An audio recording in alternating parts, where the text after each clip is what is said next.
welcome to the Ask Dr. Fox show. Before we get started, I have just one basic programming note. If you wish to ask your questions yourself, please upload your video to your favorite video server and then email the link to the show, askdrfox@gmail.com. So get those videos recorded and we'll put you on the show. Okay, let's jump right in it. I have 3 questions this week, and my first question comes from Gina in the Bronx, New York. Gina writes, I love my boyfriend, but I am not in love with him. Can I break up with him and still be friends, and how can I do this without hurting him? Okay, Gina, wow. Certainly I need more detail, but I don't know all the circumstances of your relationship. I will tell you that yes, it is possible for you two to continue to remain friends. You also asked, how can you do this without hurting him?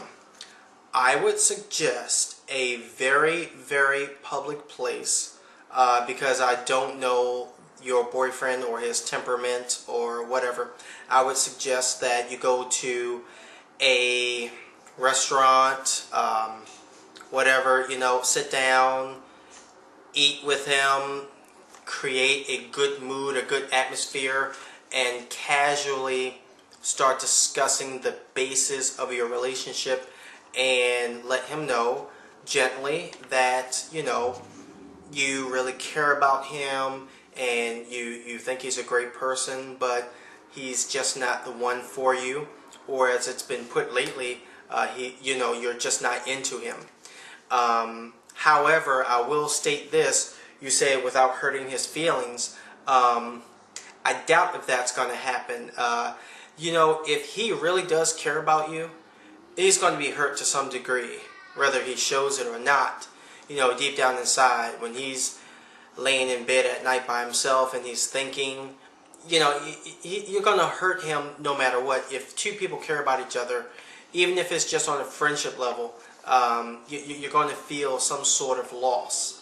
He would probably be inhuman if he doesn't, or if he doesn't really care about you, Okay, and moving right along, my next one is from Stacy in Dayton, Ohio. She writes, I love watching your show. Thanks, Stacy.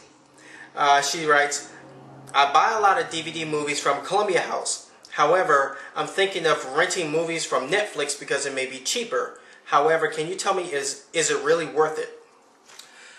Stacy, my answer to you would be neither. If you're buying DVD movies from Columbia House, you must have a lot of physical media stacked up. And, a DVD can get scratched and your movie's gone. That's it. And then you have to buy another one if you really like the movie.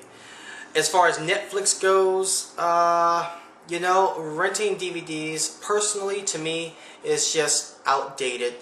The day and age of physical media is gone. However, Netflix also streams movies, but their entire library is not able to be streamed at this time. I would imagine it would take them taking each file for each movie and uploading it, and they have yet to do that. They do have a number of downloadable files and streamable files, but not everything.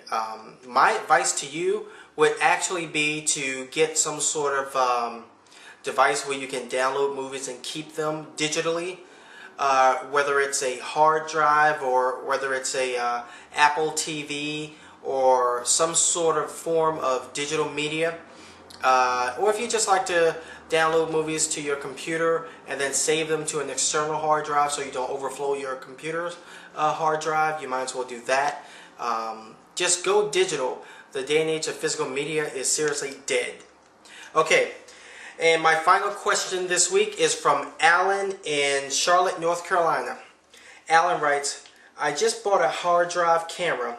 I don't like the video editing software it came with. Can you recommend a good video editing software? Actually, I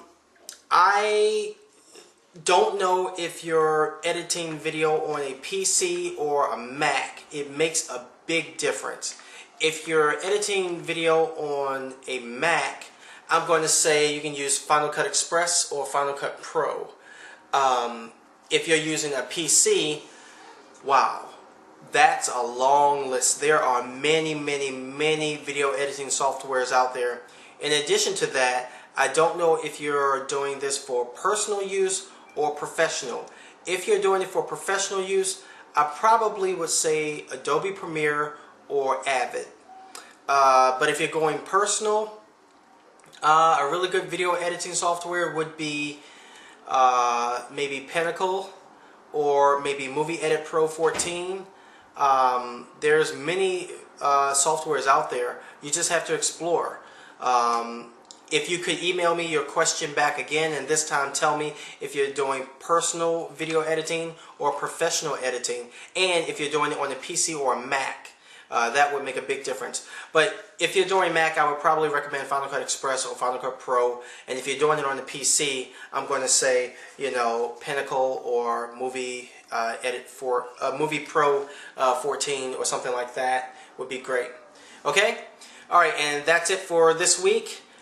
If you would like to email your questions to me, you can email them at askdrfox@gmail.com, or even better, why don't you just put yourself on the show? Why don't you record your own video and ask me any question you like and upload that video to your favorite video server and then email the link to me, and I'll just put you on the show and you can be your own star, and that way I can give you your answer and you can speak for yourself. Okay? That's all for this week. Thanks for tuning in, and don't forget to catch the show in iTunes. You can subscribe, and you can also see the show at www.askdrfox.info, and I look forward to seeing you again next week. If you would like to sponsor the show, please email us, and you can advertise your product or services right here. Thank you.